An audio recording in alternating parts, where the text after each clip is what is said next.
TEPPEN's first expansion is finally here, and that means a changing meta with new decks. Today I want to show you a fresh take on Morrigan using Darkness Illusion, Halt, and a lot of 4 MP cost units to get results. It's certainly viable, and has convinced many of my opponents to surrender on big plays. So if that sounds like fun, this could be for you. The deck list contains several new cards and a couple of legendaries, so unless you're investing, you might not be able to build this right away. Foresight pulls 1 card into your EX pocket for just 1 MP. Power Grab, Crystal Hunter, and Dark Hold all inflict halt on 1 enemy unit, the first 2 for 5 seconds, the last for 13. Power Grab is restricted to only units that cost 5 MP or less. A Splendid Buffet is a new card. It costs 2 MP to deal at least 2 damage to an enemy unit, boosted by the number of cards in both players' EX pockets. Your hero gains life equal to the damage that you deal. Now to the 4 MP cost units. First is Lilith. She's not new. She's a 2/6 with agility, and she ignores enemy units with halt when attacking. She's great in a mirror match. Beltway is a 2/5 with a conditional effect. If you have a friendly purple unit that costs 4 MP, you return 1 random enemy that costs 4 or less to the EX pocket. Many of the new units have similar conditional effects. 4 Eyes is a 2/1 that seizes control of a random enemy unit with 4 HP or less. This is a tide turner. You'll see how in the matches in just a second. Spectre is a 2/4 that gives +1/+1 to a purple unit in your hand or EX pocket as long as it costs 4 MP or less. And Lupo is a 1/4 that gets +2/+4 with the same condition as the other units I just mentioned. Jury Purple Spider is a new legendary 5 MP for a 2/8 that explores a feng shui engine if she hits your opponent. That card gives a unit +1/+4, agility, combo, and spillover. If that seems like a lot, you're right. A unit with feng shui engine will devastate your opponent if played correctly. Tigrex is another new unit, 7 MP for a 4/7 with rush, agility, and spillover, but his resonate seals him, so be careful. And finally, we have Brainwash, 7 MP to seize control of 1 enemy unit. This card can be swapped out for Devil Trigger Dante if you have it. The only reason I didn't do it is because I don't. So if you have Devil Trigger Dante, I would put him in this deck instead of Brainwash. Wesker is a hero you're going to see a lot of in this meta because he's very popular, he's very strong, he was popular before the new expansion came out, so this will kind of give you a clue as to how to play against it. So right away he's going to start throwing out low-cost revenge units, which we're okay with. The way we'll counter is we're actually going to drop Lupo here, who's going to be able to pop that Arkham pretty quickly. The zombie we're just going to kind of let go. It's not a ton of damage. And plus it's not really worth playing another one of our 4 cost units because we kind of want to sit and wait for Tigrex, which we do, and then gets the spillover, which allows us to pop the second Arkham. So while he's got a free revenge unit, we're in good shape. The Tyrant comes out, the core Tyrant, which we are going to halt because we don't want to lose our Tigrex just yet. Now this will seal the Tigrex, but it's totally okay. So we're going to halt the Tyrant just so we can stick around a little bit longer, and you'll see he attempts to Mad Massacre, but we don't really want to lose board control here. So we're going to go ahead and pop Buffet, which is going to kill that Tyrant, and then he reacts with False Throne to put a Devil Joe in the graveyard as all Ouroboros players do. So we retain board control, we have health advantage, we're in good shape, plus we're sitting on Darkness Illusion, and we have 3 halts in our hand. So this is actually really strong position. So we're going to kind of wait here. We will halt to get rid of this Arkham because, again, we can keep our Tigrex on the board. So we halt Arkham with the intention to use Darkness Illusion because we're in great shape right now. We have a lot of answers to his potential big plays. So we kind of sit and we fake out with Darkness Illusion for a second because there's no real reason to get in a big hurry. So at this point, I make the decision to drop Beltway. And or Beltline, I forget what it is, I'm sorry, but that basically clears one of his units. So you're going to see he's going to Ouroboros here and get a Devil Joe. So this is where things are going to kind of get messy. So we're going to halt the Devil Joe because we don't really want to lose too much board control here all at once. So we're going to halt the Devil Joe so we can get a swing in on that.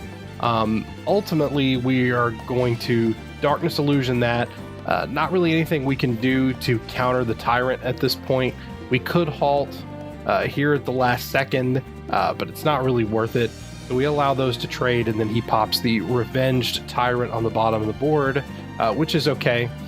We play another unit here that has the ability to become unblockable because we've chewed through a lot of his health, and I actually didn't realize this in watching this replay just initially how quickly I chewed through his field. So he's in a tough spot because his Devil Joe really didn't have the impact that he was looking for, and he's not drawing Rebirth, so he's in a tight spot. So right now we can just kind of halt and Darkness Illusion this bottom Tyrant, which we're going to do, which will eliminate the bulk of his stopping power on his board, and we're already in great shape. He throws out Sample Collection, which is fine, don't really care, so we're going to take the bonus MP, and we're going to use Foresight to get another card in our EX pocket for more options. As you can see, we have 3 halts, plenty of options. Darkness Illusion on deck, which we're going to throw out to clear his last monster. He's at 4 health, we're in great shape, and he surrenders. So you just have to be really oppressive against Wesker to get the advantage early on. Jill is one of those heroes that not a lot of people seem to know what to do with just yet, because Explore is still very new, and we just received an abundance of new Explore tools, so you'll probably run into her a lot because a lot of people are experimenting. So it's kind of hard to take a guess as to what you're going to go up against, but this is Antibody Activation, which basically says give a unit +1/+3 in shield if you've explored 3 or more times. So we drop out Lupo here, and just going to throw out an Iris. We're going to throw out Lilith for fast damage to kind of put the pressure on. We've got plenty of halts in our hand, and we've got Tigrex on deck. So we're in pretty good shape. We're just going to kind of let these monsters skirmish a little bit with the intention that we're probably going to drop Tigrex for some spillover board clear. So here comes Bushin Ryu Awakening to get the Explorer off of his unit. We're going to make the decision to halt that unit because we want Lilith to live just a little bit longer, and he throws auto heal on Iris, which we don't really care about because at the end of the day, if we want to get rid of Iris badly enough, we'll just halt and we'll throw out Darkness Illusion because we have plenty of options to do that. So we throw out Tigrex to get some really, really quick damage, and then he throws out Mikhail Victor for more Explore, and the spillover just completely levels his board. So that's probably the best testament that I can show in terms of here's the value that Tigrex brings, because he just wiped the board almost single-handedly. So he drops Heavenly Kicks Chun-Li and throws out Antibody Activation, and we're going to halt this thing because we don't want it to stick around with the intention of Darkness Illusioning. He auto-heals. I'm not sure why. I don't think he entirely understands what I'm about to do. So we Darkness Illusion just before Lupo's attack connects, so we clear the Heavenly Kicks Chun-Li, and then we get more free damage. And as you can see, we have a really good life lead. We have solid board control and a lot of options in our hand. So we're in great shape. We're going to throw out Lupo just because we're in really good shape. He throws out Charlie, but it doesn't really matter at this point because we have a halt in hand, which he gives us the opportunity to use. He attempts to use Spillover to make this Charlie a little more devastating, which wouldn't really matter all that much because we have high health units. We throw out the halt. He realizes he has nothing he can do, and he surrenders. So another really oppressive win, really showing Tigrex's value there. I wanted to show another Wesker just because you're going to see a ton of Wesker, and this match is much shorter, but you know, I promised early scoops and surrenders, so this will really showcase what I'm talking about. So we have a great hand, and he is going to immediately False Throne to put a Devil Joe in his graveyard, which is fine. We'll throw out Foresight and get a free card. We've got options in our hand, so at this point he gets his Devil Joe, and we're just kind of waiting. There's no real reason to drop a Lupo just yet, even though we made the decision to do that. I kind of regret doing that a little early. We have a ton of options here. So here comes Rebirth, and here's where things get really, really, really funny. So we use Foresight because it's free. So he's going to get a Devil Joe here that is slightly weaker than the original.